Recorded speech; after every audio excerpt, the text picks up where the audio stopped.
Welcome to CivilNet. My guest is Garo Paylan, member of the Grand National Assembly of Turkey for the People's Democratic Party, the HDP, an opposition party to Turkey's President Recep Tayyip Erdogan, and also a party dedicated to protecting the rights of minorities, including Armenians, Kurds, and others. Thank you for joining us, Mr. Paylan. Thank you for having me, Ani. So the Ankara Chief Public Prosecutor's Office has prepared summaries of proceedings for 9 lawmakers from your party, the HDP, seeking to lift your legislative immunity. Among these lawmakers, you are also among these lawmakers. You are facing aggravated life sentences for having allegedly organized a deadly Kobani protest in Kurdish majority cities in October 2014. What does this investigation means? What does this investigation against you mean, knowing that your party, the HDP, is a strong opposition party to Erdogan?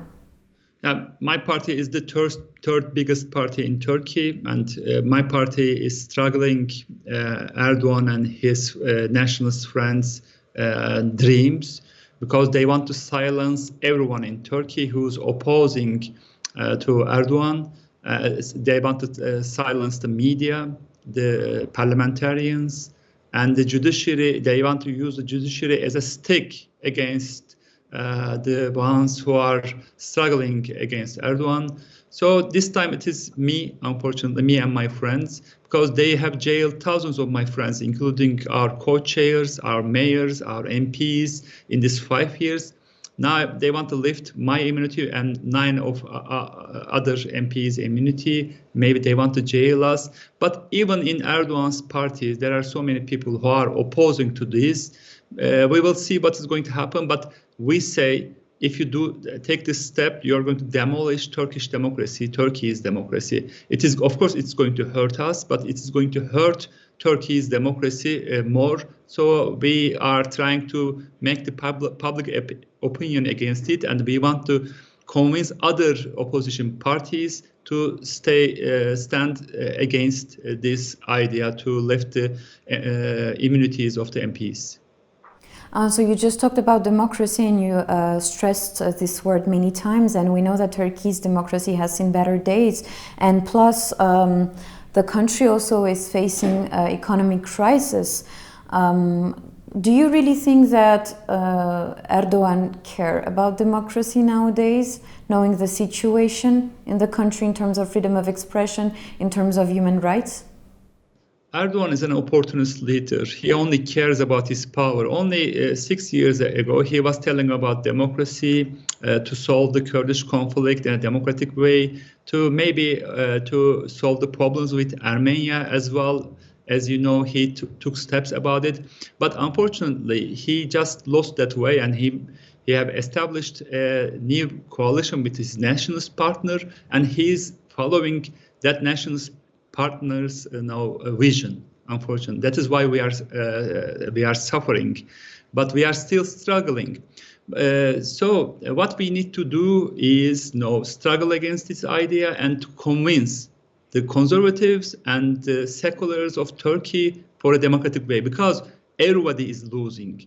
There is an economic crisis in Turkey, there is a political crisis in Turkey, and we are losing everything. Our economy, our wealth, people are losing their businesses. So we need to turn back to democratic way. That is what we are trying to do. But we will see what's going to happen. These months are very critical for Turkey. He says, I want to make a democratic reforms and economic reforms. There are still people in Erdogan's party who wants to do it, but there are ultra fascists in Erdogan party as well, unfortunately. Can you please tell me how economy is connected to democracy? Do you really need to have a democratic regime to have a good economy in your country? What is the narrow link between the two terms? Of course, Turkey had a story. Let's say in starting years of 2000s, let's say, Erdogan has offered a democratic Turkey, and the world liked that story and invested to that story. Tens of billions of dollars came to Turkey to just invest, not for interest, only to invest to Turkey. And Turkish people have benefited from that vision. But unfortunately, 6 or 7 years ago, Erdogan have lost that idea, and the money is just running away from Turkey. So everybody is losing. Not only, we shouldn't only speak about money.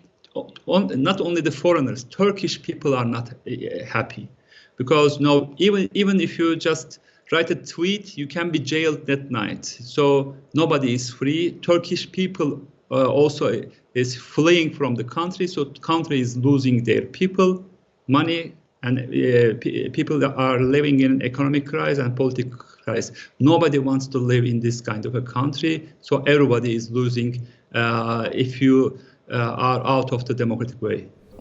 Let's talk about the Artsakh war now. How was the war in Artsakh perceived in Turkey? This is my first question related to this. And then the second is, what is your party's position about this war? My party, I'm happy to say that after this kind of a catastrophe, my party was the only party who opposed to this war. And I was very active to oppose this war.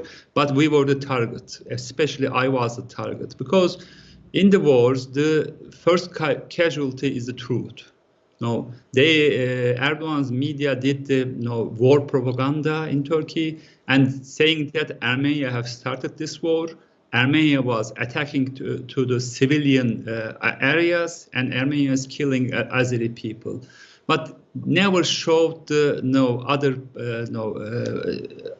vice versa. Never showed how the Armenian people have suffered. Never showed how in Artsakh Armenians how they were suffering. Turkish people never saw it, and still they know nothing about it, unfortunately. So they were affected by this war propaganda. And I was the target on the Erdogan's newspapers. There were full-page ads telling that Garo Paylan was a traitor and this is a treason. So we need to silence Garo Paylan. But I told in this war, only Turkey, Azerbaijan, and Armenia is going to lose. Of course, Artsakh people are going to lose, but the only winner will be maybe Russia. I told about it, and it happened, unfortunately. And now maybe most of the people in Turkey realized it, because Turkey have lost its leverage on the South Caucasus to establish peace, because it was on one side and encouraged Azeris to attack maybe Armenia and used sophisticated weapons of Turkey. So this was terrible for us. And I told we should be on the side of peace, not on the side of the war. And now I guess people saw that Turkey didn't win out of this war. Only Russia's leverage is more and more over Azerbaijan and Armenia as well.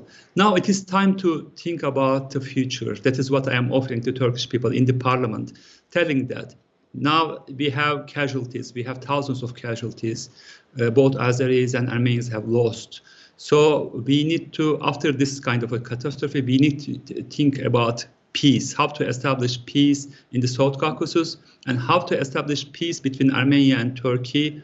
That voice have been heard, and Turkey is vocal about making good relations with Armenia. But their question is this: will Armenia be ready for it? That we don't know after this kind of a trauma. We will come back to this question, but before this, I wanted to ask you, since during the war, media presented the situation as the main responsibles being Armenians and the Armenian country, did the war affect Armenian minority in Turkey? Were they oppressed, or are they oppressed more than before? Are they pressured more than before? Is there a change in the behaviors of the Turkish society towards Armenians living in Turkey for centuries or for decades? Armenians are intimidated, and if every day there are hate speeches against Armenia and Armenians, of course the fear factor is on the table, because for 4 generations, we have been living in this kind of a nationalist atmosphere. But whenever this kind of international crisis starts, the minorities live in fear, and that is what we lived. But in this kind of atmosphere, we get silenced, and Armenians stay silenced. But only I was vocal about it. Maybe that helped them, but they know that when the hate speeches are on the table, hate crimes just follow it. Were there cases of hate crimes in the meantime, or some special cases against minorities, against Armenians after the war in Turkey? Yeah, it didn't happen because I was vocal about it, and some reasonable ruling party members took care about it. It could have happened anytime, and anytime it can happen. Because there is a nationalist atmosphere in Turkey, and anytime it can happen. Because hate crimes always makes hate speeches always after that follows the hate crimes. That is our fear, and so many Armenians, unfortunately, want to flee the country. That, especially the young generation. Because if a country is poisoned with nationalist policies and only cares about one identity and ignores the others and uses hate crimes especially against the Armenians, that new generation don't see their future in this country. That is so far, that means we are so far away from our dreams, because my party and I, we are struggling for a diverse Turkey, and for all the identities to be equal in front of the law, but we are so far away from that. But I'm happy to say that still so many people are opposing to Erdogan's policies, Erdogan and his partners, nationalist partners' policies. So many people suffering from these policies, and so many people want a diverse Turkey. That is what we are struggling for. In terms of the Armenian community, if we talk not about the war, but in general, we know that there are different kind of Armenians living in Turkey. There are those who are in the country, in Istanbul. They are called the old Armenians of Istanbul, and there is a new labor market. The Armenians on the labor markets, they're migrants. They came directly from Armenia to Turkey to work because of the economic situation in Armenia, which is less good than in Turkey. What is the situation between these Armenians? How do they feel about this themselves? Do they identify to Armenia? Do they have a strong bond with Armenia? And how were they reacting during the war, since the situation? All the Armenians know that Turkish land is also Armenia. Because I'm from Malatya, which is one of the eastern cities of Turkey. We used to live in Van, Erzurum, Bursa, Tekirdağ, Istanbul, Izmir, all the cities of Turkey. And we always think this land belongs to us. But in Anatolia, we don't have Armenians anymore, only some hundreds maybe who call themselves as Armenians. We all fled to Istanbul and fled the country, unfortunately, in these 3 generations. We are around 60,000 Christian Armenians living in Istanbul. We have millions of relatives in Anatolia, but there are so many Muslimized Armenians. We have relatives in Armenia. Wherever I go, they just come next to me and say, my grandmother and grandparents are Armenians. So they say we are Muslimized Armenians. There are millions. And there are some thousands of Armenians who came from Armenia to work. It used to be more. It used to be 15,000, but now maybe it is only 6,000 or 7,000. That is what it is. After these nationalist policies, Armenians didn't want to live in this country, and moreover, economic crisis is not that good. Let's say an Armenian could work for at $600 or $700 a month. Now it is only $300 or $400. That is why they don't want to work here. So Erdogan always says there are 100,000 Armenians from Armenia living in Turkey, but it's not true. It's only 5,000 or 6,000 now. Okay, and so if we talk about the relationship between Turkey and Armenia, Turkey speaks about of normalization of relations with Armenia. Do you think Ankara is ready to do it without any preconditions, or will it put forward new preconditions? And in this case, is Armenia ready for this? No. I think I talked to so many officials in Turkey, and I think they want it because during the Trump administration in US, Erdogan was happy because he didn't have to care about the relations between Greece and Turkey, Cyprus issue, Istmed, Syria, and Artsakh as well, Azeri and Armenian relations. He did what he wanted, but now I think Biden have said we are back. We will back to the world, and Erdogan will not be that. I don't know that it will not be that easy to make policies bad with their neighbors, and he wants to show a good example. That is what I think. He wants to make relations better with Armenia to show to the world that we want a better relations with our neighbors. Because he knows that all over the world there are Armenians, and they criticize Erdogan and they blame Erdogan for this war, and that is why he wants at least to show that he wants to make the relations better with Armenia, and he have offered it. Let's open the border, But I don't think it will happen without I don't think nobody can offer preconditions, because we have to make confidence building measures first. That is what we need. Because if you put preconditions, nothing is going to happen. Because we have demolished the confidence between Turkey and Armenia, unfortunately, last year. We have to build confidence again. For that, Turkey and Armenia, first, of course, Turkey have to take steps. That is what I offer to the Turkish officials, because Armenian people blames Turkey for the war and for their losses. Mm-hmm. And you are ethnic Armenian. Even if you have the Turkish nationality, and how did you perceive this war? I mean, do you think that Armenia would be ready to have normalized relations with Turkey? Yeah, we have two ways. Of course, now I can feel it, but I didn't live it. But I lived that war for 50 days. I couldn't sleep, because people were dying. I thought about young people, young Armenians and young Azeris. Every day people were dying. I tried to stop this war, but we lived that. It have happened. We can't take the time back. So what will be our response to that war?